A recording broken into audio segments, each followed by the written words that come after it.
Jolanda Leda, Radio Slovenija. Gospa Roble, kaj to pomeni za jutri? Boste sodniki izvedli protestne shode ali ne? In še drugo vprašanje za vse. Kakšna konkretno je ta začasna rešitev? Ali ste lahko bolj konkretni? Zdaj, če lahko odgovorim, za jutri to ne pomeni nobene spremembe, skratka, protestni zbori bodo. Lahko pa ta začasna rešitev, če se bo seveda prihodnji teden oziroma pokazala kot realno izvedljiva in možna, pomeni spremembo naše odločitve o stavki, ki je pač predvidena za izredni občni zbor v času dnevov slovenskega sodstva. Glede te začasne rešitve, Ja, to je rešitev, ki bi pač bila v okviru sedanjih zakonskih rešitev, ki bi vključevala tudi reševanje sodnih zaostankov in za katero je potrebno najprej narediti še nekaj finančnih izračunov, glede na razpoložljiva sredstva in na prihranke, ki se znajdejo znotraj sredstev namenjenih za sodniške plače. Gobec TV Slovenija, lahko samo dopolnim kolegico Jolando. Minister Virant je prejšnji teden dejal, da na tem pogovoru, gospod minister, nimate nikakršnih pooblastil v imenu vlade, da karkoli sodnikom obljubite. Na njegovo vprašanje, kaj pričakuje, seveda, ali se bo sestal sodniki in kako komentira vaš sestavni sodniki.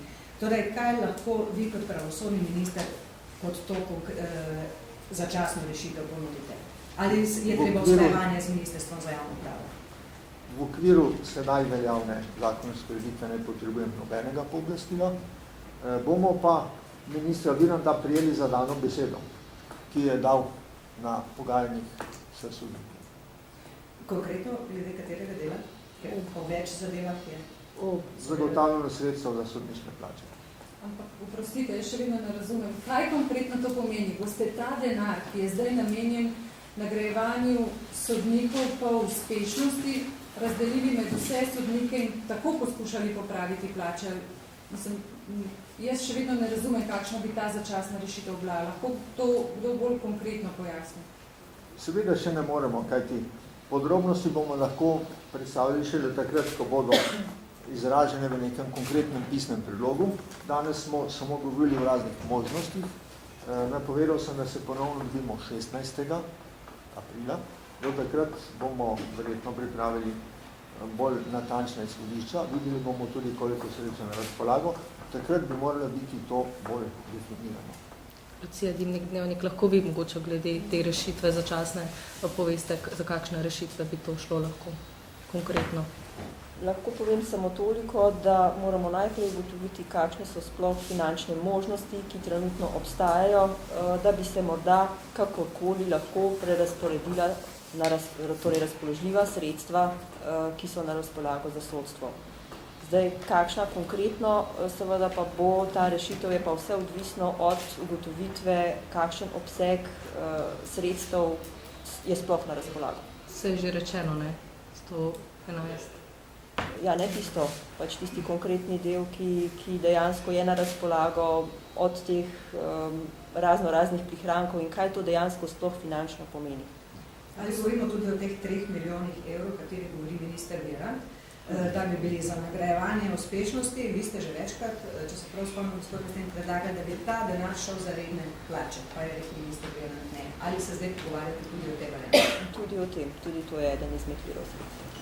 Gospod Testina, vi lahko bolj podrobno poveste, Vrhovno sodišče je skrbnik proračuna za sodstvo. Kje so lahko te rezerve, koliko jih je? Torej, koliko jih je, še ne vemo, zato se bomo tudi še enkrat dobili, kje so, poleg teh 3 milijonov,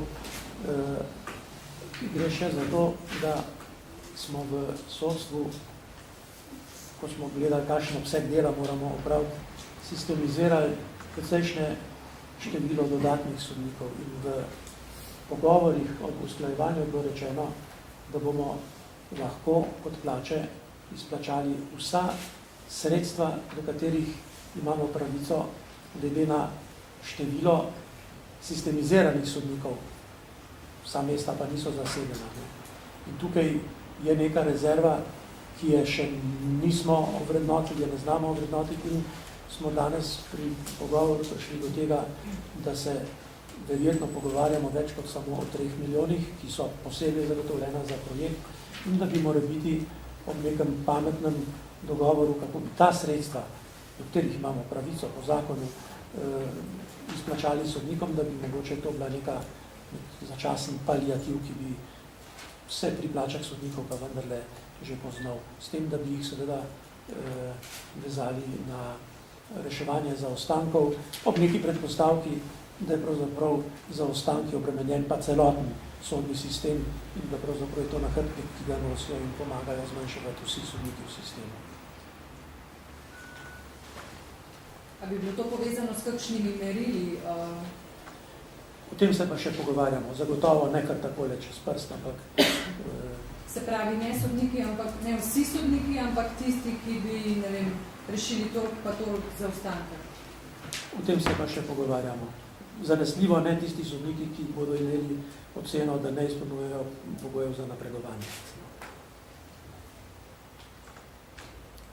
Še kakšno vprašanje? Ja, zdaj odvetniki tudi napovedujejo proteste zaradi zakona o odvetniški tarifi in predloga sprememb zakona o odvetništvu. Če vlada ne bo umaknila teh dveh predlogov, kako to zdaj komentirate, bo vlada se odzvala na to, kakorkoli ministrstvo? Zakon je v proceduri, vlada se ne more več na to odzivati, ker nima več možnosti razpolaganja nad zakonskim predlogom, ki ga je vlada že sprejela. Zdaj je to vse v rokah parlamenta.